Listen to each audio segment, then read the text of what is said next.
Welcome to Hardwood Handicappers with Zach Cohen, right here on VSiN, the Sports Betting Network.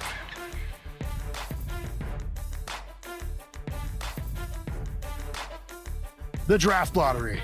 Let's talk about it. I think a lot of people are really happy with the way that this kind of unfolded. The draft order, let's go with the top 10 first. Wizards, Jazz, Grizzlies, Bulls, Clippers, Nets, Kings, Hawks, Mavericks, Bucks, which means no OKC, which everybody was scared of.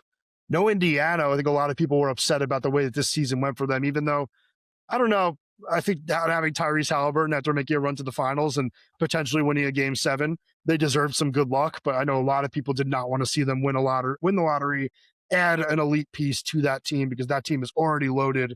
But I don't know. I feel like a lot of people were happy with kind of the way this went in terms of just like ethically speaking and tanking and all that. I think that people were happy with the teams that ended up being at the top. It ended up being a lot of the bad teams and a lot of the teams that didn't go out of their way to be bad. So I don't know. I don't know. I don't really care much about who wins the lottery. I would have been upset if the Thunder won, sure, but we're going to see what happens with all the rule changes heading into next season. But let's talk about this draft because I have done a lot of work on it so far. There are a lot of prospects in this draft that I think a lot of people view as franchise-changing talents, but it is definitely interesting at the top of the draft. So the Wizards are number 1 right now.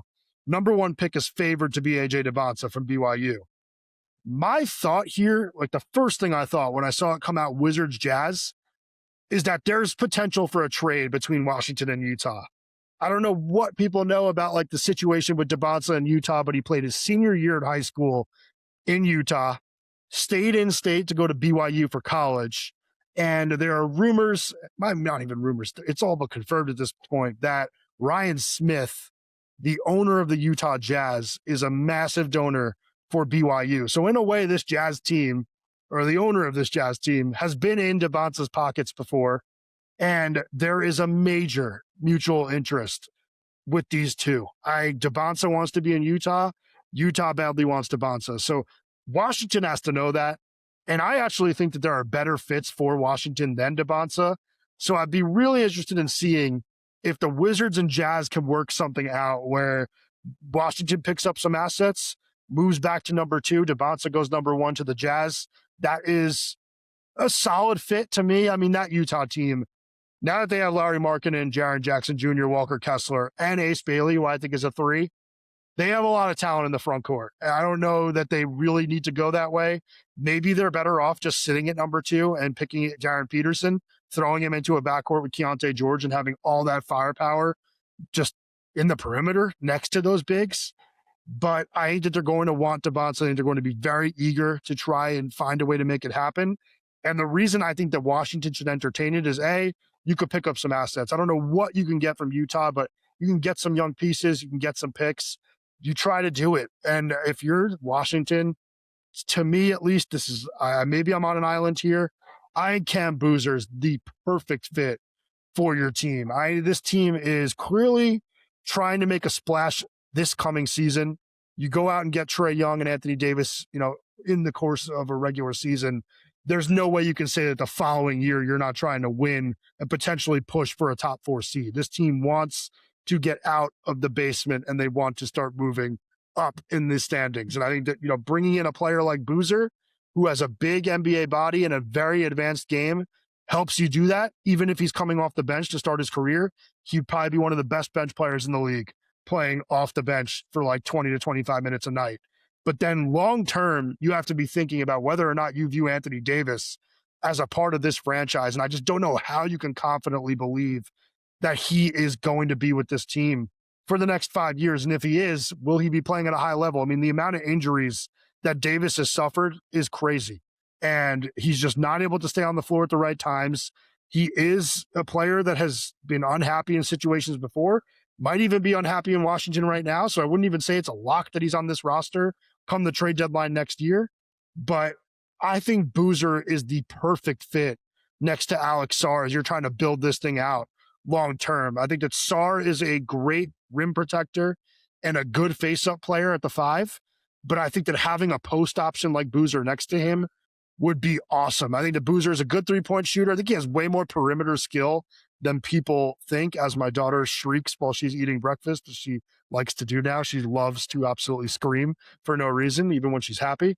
But I do think that Boozer is going to be a great player around the basket, like in a Şengün type of way. I know a lot of people hate Şengün, but I love the way that he can operate with his back to the basket, score for himself around the rim, set other players up, all of it. This is a player with advanced basketball IQ, insane, like off the charts analytics from his freshman season at Duke. Like, he was better for the Blue Devils than Cooper Flagg was. That's not to say he'll be a better pro than Flagg, but I know a lot of people are writing Boozer off because he doesn't look athletic and he plays below the rim. But I do think that that's the type of like false ceiling thinking that got people in trouble with like Con Knippel last year, who Knippel clearly had more game than we thought in college, where we all just looked at him as like a Klay Thompson variant or like a Desmond Bane. Well, actually, Bane is actually the player that I think he reminds me of now. But we all thought he was more of a spot-up shooter, and he flashed way more off the dribble game. And his smarts and his basketball IQ, his fundamentals, all shined in his rookie season with Charlotte. I think Boozer is going to surprise people in the same way. I have Boozer as the best player in this draft, and I'm not really ashamed to say that. I think a lot of people think that he's going to be not a bust, but just like a solid NBA pro. I think he's going to be a borderline all-star, if not an all-star. And I think this is the best situation for him. So I do want to kind of run through some of like my favorite fits for this draft. So I just did Washington. I think it's Boozer. I'm not going to say that Boozer's going to go there. Maybe this team stays put and drafts AJ. Maybe they go a different direction. I mean, there are other players that you could consider at the top spot. Peterson's not a crazy number one pick. I don't even think Caleb Wilson is a crazy number one pick, just given the upside he has as a leaper, as a mover. If he's able to improve his jumper, that's a player that could be really good in the pros, just given the way the game is played now. But favorite fit for Washington for me is Cam Boozer. For Utah, I think that the best player here is probably Debonsa. I'm sorry, is Peterson. I know that they want Debonsa, but I do think that putting Peterson in there next to George just gives you a crazy good backcourt for like 10 to 12 years. I think that George showed that he's a borderline all-star last year. He had trouble staying healthy, I think, or it was tanking stuff, but I think that what he flashed as an off-the-dribble scorer and playmaker last season was insane. It was one of the biggest leaps we saw in the NBA this last season, which is why I was so upset that he didn't win Most Improved Player. But I do think that George is a player that is going to be a big part of that core moving forward, and putting Peterson next to him, even if it's the Peterson that we saw at Kansas that was more of just a three-point shooter and an occasional driver, if it's not like the on-ball dominant force that we saw in high school that was like explosive, driving the lane, unstoppable going to the basket, even if he's not that, even though I think he's going to be a little bit closer to that than people think, this is a really good player for Utah to land and put next to Lowry, Jackson, and Kessler. So really like what Utah can do with that five. I wouldn't hate it if they drafted AJ. Like, obviously, you take the best player if you can get him. If you find a way to move up to number one and you get your guy, you can't hate on it, especially because like Walker Kessler might not finish a lot of games next year. You could probably finish games with like a supersized lineup of Keontae George, Ace Bailey, AJ Debonsa, Larry Markkinen, Jaren Jackson Jr. Then you're talking about really giving opponents trouble. The Utah is going to be a top four team in the Western Conference next year. I'm going to be heavily invested in Jazz futures next year. So keep an eye out for that. But let's move on to the Grizzlies now. Grizzlies number 3, really tough spot, because we know, like, if you really follow this stuff closely, like off seasons, and know kind of the front offices that these teams have in place, this Grizzlies team loves to look at analytics, and there is no player in this draft class that had better numbers, like advanced numbers, than Boozer did. You look at box plus minus, you look at all of like the RAPM available, everything says that Boozer is the best player in this draft. And I think that Memphis is going to be really tempted to take him. The problem that I have here is that it's hard for me to envision Boozer playing next to Zach Edey just as a long-term pairing. It seems very slow. It feels very clogged up with both players being kind of post options or players that do their best work around the basket. I know that if Memphis has this pick still and they're at number 3, you're in a talent acquisition phase in your rebuild. You can't really be turning down the best player available, but I would give serious consideration to Caleb Wilson just because of how much more athletic he is and just how much better I think he might fit in between Coward and Edey. So interested in seeing where they go. I think that I would probably go Wilson, even though I think that Boozer's the best player in the draft. Like, I know that that's not the right way of looking at this, but just thinking about best fit for them, I do think that Wilson's probably the best fit. So that is kind of where I've looked at this. I do think that Boozer will be great no matter where he ends up. And maybe push comes to shove in the end, I would just say, all right, Edey's been injured a lot. Maybe he won't even be a big part of this moving forward. Let's just get the best guy.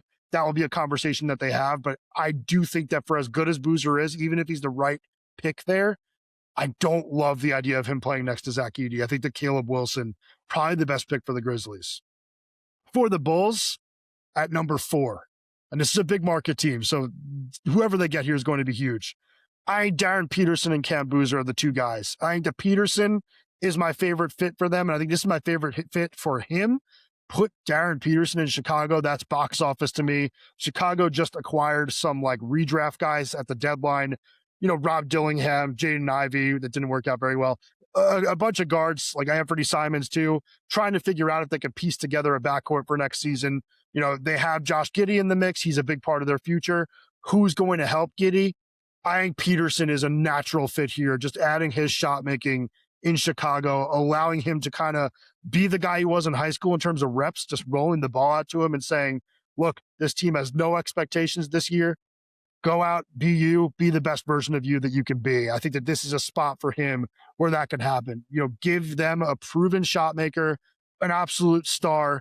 This would be awesome for basketball to put Peterson in a Bulls jersey, but also it'd be awesome to see Boozer in the same jersey that his dad wore. So I know that this team has invested a lot in the forward spots between Matas Buzelis and Noah Sengue over the last 2 years, 3 years, but I do think that Boozer would be hard for them to turn down just given his ability. So there's going to be really good options for this team. Like, no matter who falls to Chicago at 4, if they're taking like one of the 4 best consensus guys, maybe this is the team that considers Darius Acuff Jr. I wouldn't be surprised, but I do think that this team would be best suited just grabbing who's ever there between Boozer and Caleb Wilson or Darren Peterson. So I think Chicago's in a really good spot. They were not supposed to be here, by the way. I mean, not expected to be here, at least. Like, the lottery has not worked out well for the Bulls. And the fact that they're sitting here in a good draft, a draft that a lot of people view as a 4-person draft, with the 4th pick, they've got to be pretty happy about the way things shook out. Clippers at number 5, keeping this deal in the Ivica Zubac trade with the Pacers. Indiana protected their pick from 1 to 4. Ended up being something that ended up coming back to bite them in a way, but I saw Kevin Pritchard, their GM, come out and kind of like apologize for this. I don't even think he should have to. Like, the Pacers had to improve their center spot. They went out and got one of the best 2-way young centers in the league and somebody that's going to help them remain a contender for the next 4 or 5 years. Once Halliburton's back healthy, that team is full systems go. I think Indiana made a good move going out and doing it. I thought it was a good gamble. This part of it was unique. It didn't work out for them, but the odds suggested that they had a really good shot of finishing in the top 4 in the lottery, and it just didn't happen. He shouldn't have had to apologize. I respect that he did it. Like, I don't think I've ever seen GMs come out and give that type of accountability before, but I don't even think he should have had to. But this is a pick that is now going the Clippers' way, and it's a tough one for them because Darius Garland is a player that they acquired in that James Harden deal, and he is 26 years old. He now looks like a big part of this Clippers team future at the point guard spot. And a lot of the players in this range that you're looking for are point guards. But I think that the best possible fit for them is a scenario where Caleb Wilson falls if one of the guards goes in the top 4 that wasn't expected to before. Bring in a player like Wilson with some like youth, athleticism, overall juice. Put that in your lineup next to a bunch of slower, older players. That gives a lot more excitement. It gives you a lot more options on both ends of the floor, and it gives you something to think about for the future because I don't know that Kawhi Leonard is going to be on this team for a very long time. So I'd be thinking upside here, and I'd be thinking youth, and I'd be thinking athleticism. I think the Clippers need to get faster. They need to get more explosive. Now the Nets at number 6. This is a team that I think has to be really upset with the way this all played out. They have been trying desperately to get a top 3 pick in a big draft, and they just have not been able to do it. But I do kind of wonder if this ends up being not a blessing in disguise, but I think that this is a really good spot for Brooklyn to be picking with the coaching staff that they have in place. So at number 6, I think that you're looking at either Darius Acuff Jr. or Keaton Wagler. And I think that both of those players are electric on-ball options, and they're going to be playing for Jordi Fernandez, who has been nothing but great coaching guards throughout his career, whether that's with the Kings, where he developed several great lead guards, whether that's De'Aaron Fox, Tyrese Haliburton. You played ahead in all of that. Or going to his work with Team Canada and coaching, Jamal Murray. This is a guy that really understands how to space out the floor, put his guards in winning positions. And I know Brooklyn has invested a lot in ball handlers over the last few drafts. The last draft especially, they took like 5 of them. But I do think that this team is far enough away that you just say, whatever, let's grab the best guard if that is the best position. I do think that that's going to be the best position. I think Darius Acuff Jr. in Brooklyn is a match made in heaven. Putting that guy and his pick and roll ability in New York, giving the Nets an elite offensive option, like somebody that could really raise the floor of your team when looking at like offensive rating, that would be a home run in this draft. I know that you wanted to get one of the 3 kind of franchise changers at the top, but I think that if anybody's going to get the absolute most out of Darius Acuff Jr., it would be Jordi Fernandez. Let's move on to the Kings now. It's number 7. I'll try to speed up through these, but Kings, number 7, they are very hot for Acuff. There were rumors like 2 weeks ago, during like March Madness, that was not 2 weeks ago, right? But this is a team that was really hot for Acuff, and there were rumors that they might even pick Acuff at number 1. So if he's there, I would expect him to be drafted by Sacramento. But if he's not, I think you just go with the best guard available. But for me, I do think that Kingston Flemings is a guy that I'd be thinking really long and hard about if I'm Sacramento, just bringing in a good defender, somebody that really makes the right play on both ends of the floor at all times. That's somebody that can really kind of change the culture for your team. He's a floor general. He's a leader. He's a great point of attack defensive option. That really feels like something that the Kings can use right now. So I would say that that's somebody that I would keep an eye on for Sacramento. It doesn't feel like a Vivek pick.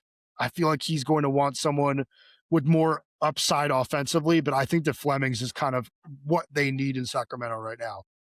Atlanta Hawks, number 8. They're probably upset that this draft pick did not end up being top 5 after everyone in the world ripped that trade with the Pelicans giving up their pick this year, their unprotected pick. You end up going into the draft getting the better of either the Bucks or the Pelicans unprotected. You would expect that to be really good. You're at number 8. It is what it is. That's the lottery. But I do think this team is in a good position to add to what happened last year. And that was a team that really found its groove in the second half of the season, played great basketball on both ends of the floor. Sure, the series against the Knicks ended up being embarrassing, but Atlanta is a team with a lot of hope for the future. And I really like some of the options at this spot. There's 2 ways I would look at it. You could either go out and get a guard, which I think you might need because CJ McCollum was an expiring contract. You might need a long-term fit at the 2 next to Nickeil Alexander-Walker, or even somebody that can play some 1. That's where I believe Arizona's Braden Burries comes in. That is a guy that could play both on and off the ball. He's a 3-level scorer. He's very polished, and he takes pride in defending. So you would fit in perfectly with the kind of dogs that this team has in terms of defending on the perimeter and just defending in general. He also fit in perfectly as a freshman for an Arizona team that, ended up going to the Final Four. So we know that this guy is capable of kind of scaling down and fitting on a team that already knows how to win. So that's something that I believe is very important. So if they're looking for a guard, I'd be looking at Braden Burries in Atlanta. Otherwise, I think of Damara, the center from Michigan, a very good defensive big that was an absolute force as a rim protector throughout March Madness, but also somebody that can finish around the basket, can pass, maybe not, a stretch 5 by any means, but he's massive. And he's just really could be a guy that comes in and fits a need for this team where I think Onyeka Okongwu is a really good big. Not sure he could be a starting 5 at his size. Maybe he closes games at the 5. I think that against some of the bigger teams in the Eastern Conference, this team would be very well suited to go out and grab a center. I think this is the perfect one. So I think that number 8 is where you start to hear him be talked about a little bit.